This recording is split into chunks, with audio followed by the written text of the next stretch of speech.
Wakil Gubernur Kalimantan Selatan Haji Muhyiddin membuat heboh publik Banua dengan menyumbangkan seluruh gajinya selama menjabat sebagai wali kota Banjarmasin periode 2010 sampai 2015. Proses pembukaan amplop gaji dilakukan di kediamannya saat acara buka puasa bersama para ulama. Uang ini pun nantinya akan diberikan untuk membantu membangun sejumlah masjid dan musola di Banjarmasin. Hingga kini proses penghitungan uang dan teknis distribusinya masih dilakukan. Amplop ataupun penghasilan daripada selama jadi wali kota 2010 sampai 2015, baik itu honor, baik itu perjalanan dinas. Jadi kalau berangkat perjalanan dinas honor pribadi, tapi kalau dapat dari pemerintah itu munisipan. Nah, dan honor-honor selama ulun menjadi wali kota 2010 sampai 2015 dan honor-honor bagi ASEAN.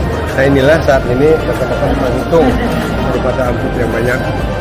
Nah, ini kemungkinan sekitar kepastiannya belum tahu lagi kepastiannya, mungkin sekitar 3 M lebih lah mungkin.